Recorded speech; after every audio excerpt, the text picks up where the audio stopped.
You've heard all about VJ Edgecombe. You've heard all about Rob Wright. You haven't heard a lot about Jason Asemota. We're going to change that here on Locked On Baylor.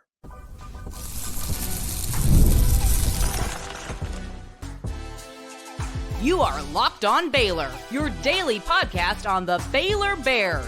Part of the Locked On Podcast Network, your team every day. Hey there, and welcome to another episode of Locked On Baylor, brought to you by Gametime. I am your host, Cam Stewart of ESPN Central Texas. Today we have a very fun interview with Nick Weaver, who is the head of basketball operations, also the founder of Hillcrest Prep, the basketball program that has brought you such stars as DeAndre Ayton and will bring you such stars as Jason Asemota. And honestly, guys, I went into this thinking, we've heard all about VJ, and we've heard about Rob Wright. I'm part of that, that narrative of that's all you hear about are those two guys, but you also have another top 50 guy in Jason Asemota, one who could be flying under the radar, as you'll hear about in this interview. But I just want someone to come on and talk about Jason, the person, as well as the player. And let me tell you, Baylor is getting one heck of both. So without any further ado, let's send it to Nick Weaver. Very special guest with me joining Locked On Baylor. That is the head of basketball operations, also founder and CEO of Hillcrest Prep. That is Mr. Nick Weaver. Nick, I appreciate you coming on the program. I'm just so happy that we got someone who can talk to us about Jason Asemota, and who would know better than you? Thank you for having me. I really appreciate it.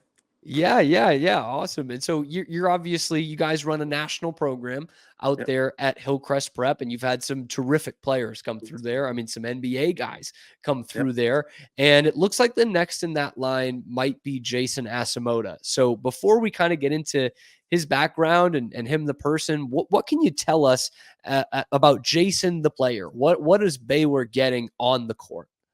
Baylor's getting a 6'9", 3'4" that can really shoot the three, has unlimited range, long, lanky, can defend, can rebound, can do a little bit of everything, but he can really, really space the floor. Like, he can really shoot the three, and he can really score it.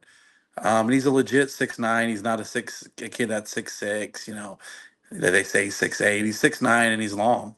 And they're getting someone that can space the floor for him. And tell me about the player that came out there to Hillcrest Prep sophomore year. Obviously a ton of promise, but has kind of rounded out his game. What has been the big thing that he's worked on with you guys out there in Gilbert? I would say the biggest thing is he's really worked on defense, being able to guard, twos and threes, even being able to switch on to ones if he's guarding a 4 or 5 setting a screen. He's really worked hard on his defense, and he's worked hard on his body. Putting size on, weight on, because he was really long and lanky when he got here, really skinny. And that's, I think, one thing that Baylor is going to do a great job is putting weight on him. He's a guy that once he puts weight on in a college system, I think he's going to be unstoppable. I think he's going to have a really, really, really bright future.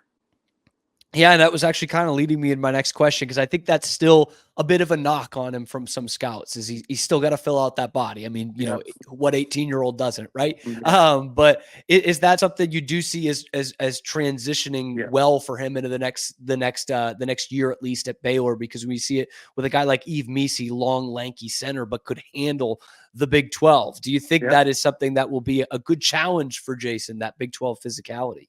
I do. Jason, I think the Big 12, I think Jason will be fine. He'll put the time in the weight room. The one thing about him, he works. He's not a kid that doesn't work. So he's always going to rise to the top, because at the end of the day, he does put the work in. He's not a guy that just relies on, social media or this or that. All the stuff you see in this generation now, where it's not about basketball and they make it about basketball. He's a guy that puts a lot of time in behind the scenes when people aren't watching. He put a lot of weight on since he got here to Hillcrest. This year I know he put on over 11.5 pounds since last summer, and he still needs another 20 on the frame, or 30. But he's a guy that will work. He's a willing worker. So I think with your Baylor staff and what you guys have there, and just the track history of how you guys have developed 4s and 5s, and just look at their bodies, he's going to be just fine. Yeah.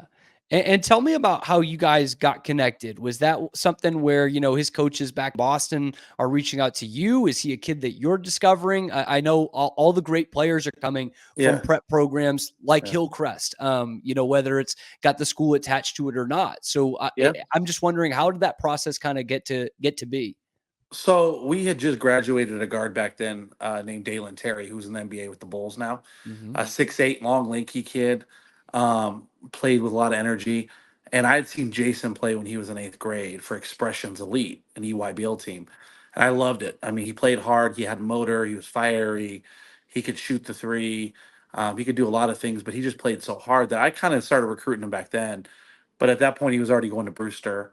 And then, COVID hit and Brewster really wasn't playing. And Arizona was one of the states that was wide open playing. And so, he didn't want to have to take a chance of sitting another year. He already missed his freshman year. And so we were able to convince his mom, it was better for him to come out here and play. We would develop him the things that we would do. He was at a great program and we are like, we're not trying to Yeah. do anything, take you from him. But if you want to play, this is what we can offer you. We can get you better, we get you bigger, we get you stronger, and you're going to develop and you're going to play a top 10 schedule in the country. And that's what he did. He came here and did it. Yeah, that's an interesting point. I had never thought of that timing matches up perfectly. Brewster, one of the top Yep. academies in the whole country up there in New Hampshire, and that was pretty closed off. So you get Yeah. him kind of through COVID, and It did. tell me kind of, did that take a lot of convincing for his parents to kind of move him across the country for this Yeah. opportunity? Yeah.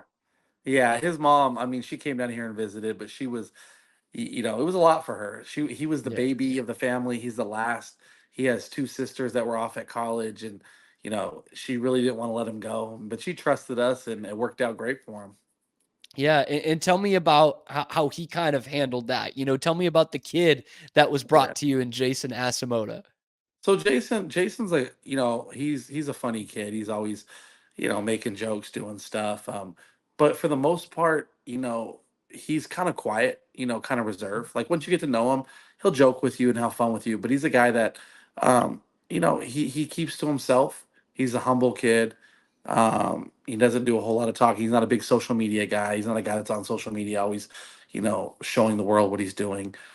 Just very quiet. I think a lot of that goes back to his culture, and it goes Mhm. back to his mom and his dad. They're from Nigeria. They came over here from Nigeria later in life, and I think a lot of it's his cultural upbringing. Very humble and just very quiet and just a good human being. Today's episode of Locked On Baylor is brought to you by Gametime. Look, y'all are going to these big playoff games, or maybe you're trying to get into the ballpark. I am telling you, there's only one way to buy your tickets, and that is with Gametime. You go into their website or their app, you see all in pricing. You see the view from your seats, you see the price you're going to pay, and you see it right away. No hidden fees or anything like that. They've got flash deals throughout the week. They've got zone deals for the section that you are looking for. And they've also got the lowest price guarantee. So if you go and you find a ticket on some other website in your row, in your section, that is more expensive or a better deal than Gametime, Gametime is going to credit you 110% of the difference. Your purchase is going to be covered with the most flexible customer service policy in the ticketing industry. So take the guesswork out of buying tickets with Gametime. Download the Gametime app, create an account, use the code LOCKEDONCollege for $20 off your first purchase. Terms do apply. Again, create an account, redeem the code LOCKEDONCollege. That's locked on COLLEGE for $20 off. Download Gametime today. Last minute tickets, lowest prices. And that, of course, is guaranteed. Yeah. And you were mentioning you saw him at a young age in middle Yes. school playing, Yep. and a couple years later, he's out there with your program. Was there something that surprised you about either Jason or his game, that once he got onto the court, you guys were like, wow, I didn't expect that? His ability to handle the basketball. Okay. I didn't really know. If you watched him play this year, he was making moves and doing things that guys 6'9" can't do and don't do with the basketball. He just has a knack to score. I mean, he averaged over 28 points a game here this year. His career, he scored over 3,000 career points at our level, which is a huge accomplishment at our Yeah. level. And he did a lot of things that he doesn't get credit for by the national media. It's crazy to me, and I'll say it. It's the good old boys network. It's politics, and I'll come out and say it. There's not 10 guys, 15 guys in the country better than him or have the upside he has. I mean, you're talking about a guy that's 6'9", that has a limited range, that can score from anywhere on the floor. Does he have deficiencies? Yeah. Does every high school kid coming out have deficiencies? Yeah. Is he skinny? Yeah. Okay. How many great players have put weight on in college? That's the argument that I don't understand. And I've gotten that argument with a lot of higher up guys, a lot of guys in the pro say he's got to put weight on. He's got to. Okay, well, those are all things he can fix. Yeah. I mean, putting weight on, come on. In today's society with protein and trainers and in the facilities Baylor It's easy. has, that's not one that you're looking at saying like this guy can't shoot. I've had guys come out that are in the NBA that people question, oh, like, this guy can't shoot, he can't do this. That's a lot harder to develop a shot at 20 years old than go to the weight room and lift. Yeah. Especially somebody that's willing. And that's my thing is Jason really surprised me because, like I said a lot, like great catch and shoot, space the floor, but he can score. Like he can put it on the deck. He can get by bigs. He can get to the rim. Is he gonna have to? Is he gonna have to worry? Is he gonna have to fix his ability to score at the rim over 7-footers? Because now you're in the Big 12. Now you've got 2 7-footers coming over. He's gonna have to adjust. There's gonna be an adjustment period for every freshman. He's gonna have an adjustment period. But do I think Baylor's the perfect fit for him? Yeah, that system and the way he plays, I think he could do a lot of things similar to Bridges. I think he Okay. could do a lot Love of that. things I think they're very similar, and it took Bridges a couple years to come around. Mhm. Not everybody just going to walk in the door and kick the door down, but he's a guy I think that you look at that's going to have huge success. And I've had 12 guys out of my school into the NBA. I think he's going to be one of them. There's no doubt. Eventually, his game is built for today's NBA. I mean, if you just watch him play, it is. Yeah. Yeah. And I love that point about, that he's a basketball player and not just an athlete, right? Like Yeah. we see so many guys at the top 10, top 5 who are just out of this world athletes. The name I think of is Nerlens Noel, another Brewster guy who, he gets to the NBA after being a top 5 pick and you find out he can't really shoot and he's got to kind of work that out in the NBA. And that's a tough thing to do when you're trying to win games. Right. So I found that very interesting. And it kind of led me into my next question, which you touched on a little bit there is, he is flying under the radar, I think, and especially with Baylor, you talk about there are 2 guys ranked ahead of him coming in the same class. And so we've heard a lot about them and not a lot about Jason. Were you surprised to see that in his senior year here, that he was still flying under the radar? Did you still think he should have been ranked higher? Yeah, and that's a discussion, with the guys that do the rankings. You can get into it all day because I'm in gyms and I only see 1 or 2 guys that actually are affiliated with guys that actually rank in gyms. Like I sit there all day. I go to the Nike events, the Adidas events, Under Armour, everybody, and you very rarely see everybody there, right? Especially during high school season. My issue that I had, what drove me crazy, was watching him drop. You had a kid at one point that was Rivals 12, ESPN 17, 19. And I'm like, well, what did he do to drop? I mean, he averaged 28. He shot over 44% from the 3. Like, what are you looking for? And I think that's the thing that you can't get caught up in the high school level because NBA guys know that. NBA guys know what's going on. And I don't think you really need to get caught up in they dropped him, whatever. Okay, it is what it is. Move on. You got to go to college. That's what I told him. You got to go to college, and now you got to earn your stripes over again. And that's just life. And I don't think he cared. It didn't. And that's the one thing about him. It didn't bother him. Like, and I'm not going to say that in a bad way. Like, he just was like, okay, well, they're entitled to their opinion. And when I get to Baylor, okay, we'll show them. We'll go from there. Yeah. And I think that's his mentality is, all right, well, that's your opinion. Well, I'm going to show you what I can do when I get there. And I think Baylor and Scott Drew and them were the perfect fit for him. I think it made sense for him. Like I said, he's going to have growing pains, but who doesn't? Sure.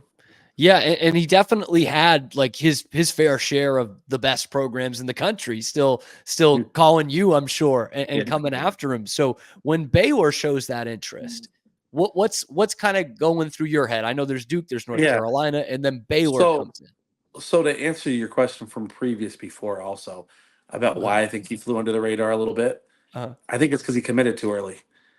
Gotcha. I think once you and the rankings don't like that, don't they? No, because they have nothing to talk about. Yeah, they have nothing to talk about.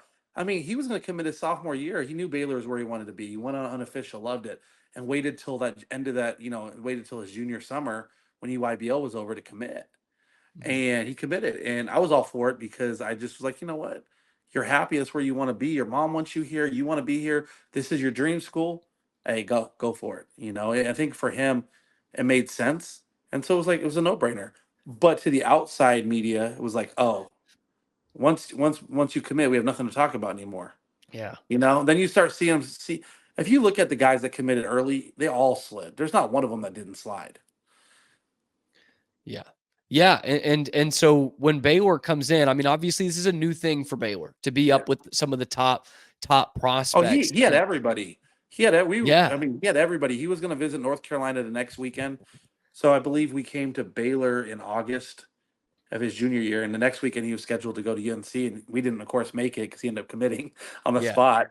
But yeah, he had everybody. I mean, he had Kentucky, he had North Carolina, he had Florida State, Florida, Auburn. I mean, Texas. He had everybody.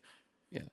And when you see that pitch from the Baylor coaching staff, from the Baylor facilities and all of that, was there something that you noticed, or maybe your players have told you about it, that kind of makes Baylor stand apart?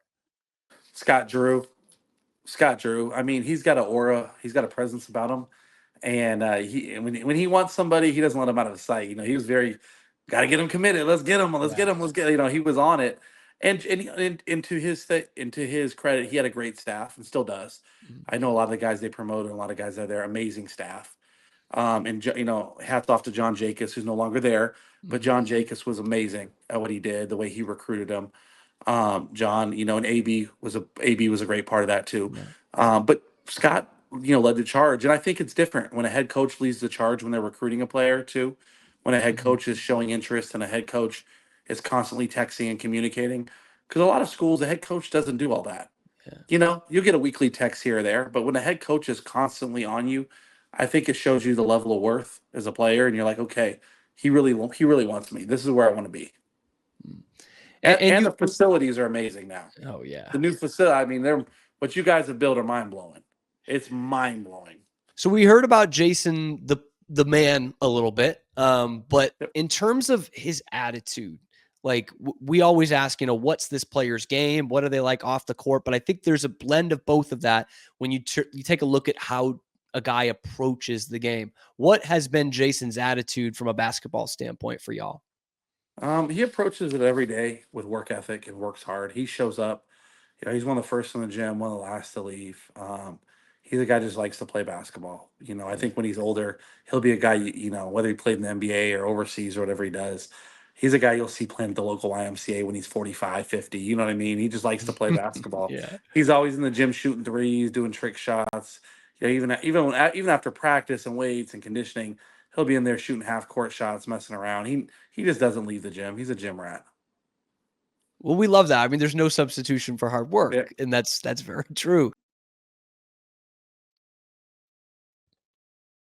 Today's episode of Locked On Baylor is brought to you by Gametime. Look, y'all are going to these big playoff games, or maybe you're trying to get into the ballpark.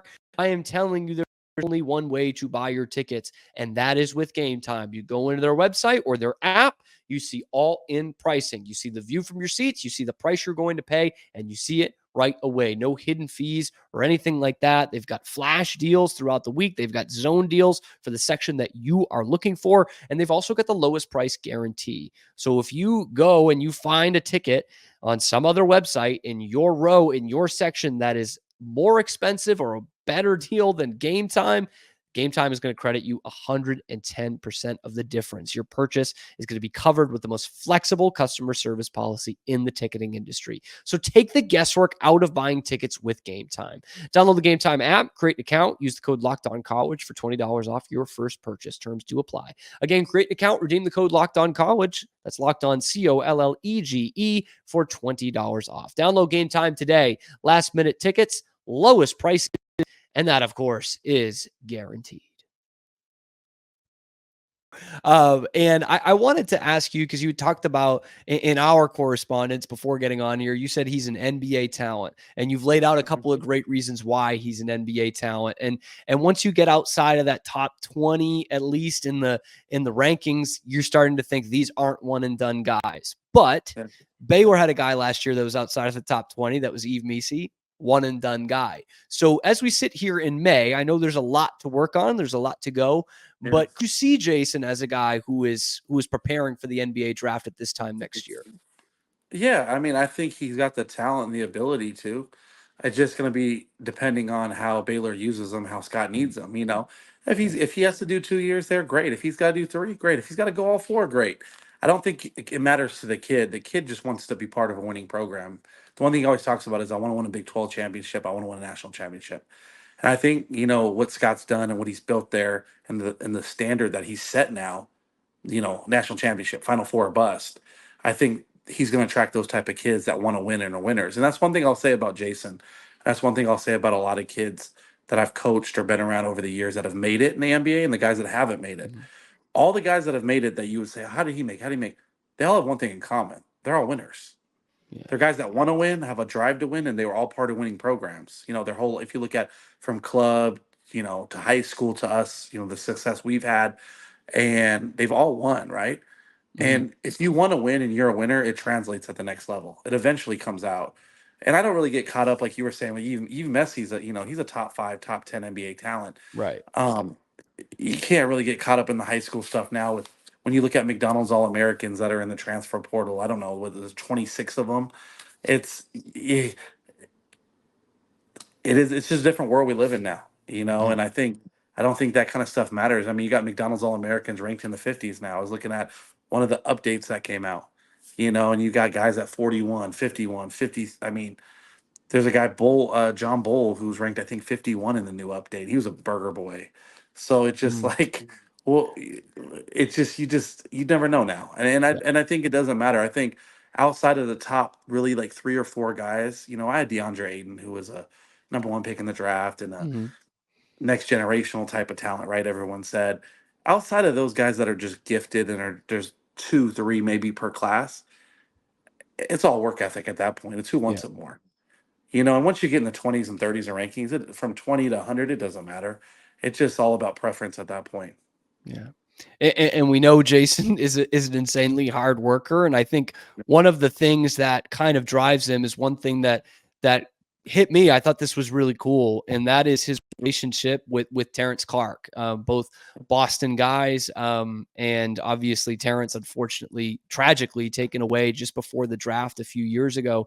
How much has that meant to Jason to kind of, at a young age, suddenly he's really, it sounds like, taking a hold of that and kind of playing for something bigger than himself at a very young age? Yeah, I think Jason's very mature. I think a lot of it goes back to his, his family. His mom did a great job. Dad did a great job with him at a young age, teaching him discipline. But I think a lot of it is he's just very mature, and he handles things at a mature level. And I think, he doesn't sweat the little things. He doesn't let little things bother him, like, rankings and stuff. He doesn't get caught up where I see a lot of kids, even kids in our program right now, that get caught up with, oh my goodness, oh my this. He's never really been like that. His answer to stuff is, okay, all right, cool. It's their opinion. That's great. Or, okay, all right, let's go work. He doesn't let it affect his day. He doesn't let it affect his demeanor. He doesn't get caught up in any of that stuff, and he's a kid that generally just wants to play basketball and enjoys it. And Nick, I wanted to ask you kind of a general prep basketball question here, because Baylor is actually finalizing their staff, and one of the guys is Bill Armstrong from Link Academy. And what I'm wondering is just from your standpoint of a guy who deals with recruiters a lot at a big program that's similar to Link Academy, is that an advantage for colleges who are able, I know he was on college benches for years, but to have someone who knows this circuit really well and potentially know these coaches really well, does that give an extra edge to a program? Well, let me start by saying I don't think that was a great hire by Scott. I'm kidding. I'm joking. I think it was amazing. I think it was actually, I think with the way basketball is going, it was genius. And you got to understand, he has access to How many kids has Link produced over the last 4 or 5 years that are in the portal now? Yeah. Guys that you want access to. How many more are they going to produce over the next 5, 6, 7, 8, 9, 10 years? He has access. I mean, he was in the program. He helped build that program. I mean, he's not only a great person, but a great coach. He's an amazing person. So Scott hired another great person, which is what Scott does. He has great people. That's one thing I will say about the staff there. They're just great, honest, just good, down to earth human beings, right? And I can't say that about every staff in America. I've dealt with a lot of staffs, and I can't. But I think the move he made was genius. I think it was beyond genius. He has access to every player that's ever been through Link now, or is going to go through Link. The next Jason might go through Link. The next Rob Wright. You know what I mean? He has access to them. He knows all the coaches back there still. He's got great relationships. I think it was a genius move. I think you'll see more college coaches start doing that, attaching themselves to elite prep schools because of NIL and because of the way everything's moving. They could get their hands on the kids earlier. And with the portal the way it is, it makes sense. Yeah. Well, next time there's an opening on the staff, I will be sure to send Scott your number. So that way, but last question from me about Jason. You've seen him grow up the last couple of years. Yeah. You've obviously been a part of his journey the last couple of years. And as he wraps up his high school career and he's heading off to Baylor, what's the one bit of advice that you are planning to, or may have already given to him? So I talked to him because he just finished classes up and is graduating. And the piece of advice I gave him was stay humble, stay hungry, and don't change who you are. And we talked about it. I said, the biggest thing is just be hungry and be humble and be willing to learn when you get there. And don't worry about the mistakes you make early on in the summer, especially, when you start summer workouts and stuff, because you're going from high school to the Big 12. It's a transition for anybody. I don't care who you are. So take advantage of that time to get better. And I told him, I said, find yourself an upperclassman that's had success and learn from them. And I think in this society, people get caught up in, I have to be a one and done. I have to do it. No, you don't. You don't have to be a one and done. One and done, how many really one and dones are there? I mean, 10, 12 in the draft and the rest in the first round are from Europe? Yeah. I mean, I think there's certainly some who regret it, I would say. 100%. Or you put your name in the draft, next thing you know, you're in the second round or you're on a two-way deal. I just think too many people rush the process now. And I think I told Jason, the one piece of advice I told him, I said, enjoy every moment, enjoy the journey, because not everybody can say they played at a program like Baylor. When you're done playing there, the friendships and the people that you're going to meet along that journey are going to take you through your whole life. You're going to have relationships that will last forever. So I told him, I said, just enjoy it. Enjoy every moment, the good, the bad, the ugly, enjoy it. Well, we are so excited for those moments with Jason. We're so excited to get him here on campus. Nick Weaver, thank you so much for joining us and kind of breaking it down. Thank you, Cameron. Thank you so much again to Nick Weaver, who, has gotten to see Jason grow up in front of his eyes. And I think had a really cool and impassioned support of Jason, giving us great explanation as to, the background of how Baylor approached him and why he might be flying under the radar. You could be looking at, if this is true, which, look, the tape is very good on Jason Asemota. If that's true that he's flying that much under the radar, you could be looking at like 3 top 30 guys that Baylor's bringing in this year. And that is just unthinkable. I mean, 3 top 50, which is what they're at right now, is also pretty incredible. But let me know what you think about Asemota. I know you've heard all about Edgecombe and Rob Wright. A lot from me too. Let me know what you think about Asemota, the things that Nick talked about, what he's going to bring to the team, and how you think he's going to help this team next year, because I think he will. Drop that down in the comments below. Be sure to like and subscribe. You can follow us here on YouTube or wherever you get your podcasts. We're dropping it 5 days a week, and most of the time, then some. Okay, thank you for making it your first listen today and every day. Have a great weekend. Unless something breaks, we will see you Monday. And happy Mother's Day to all the mothers out there on Locked On Baylor.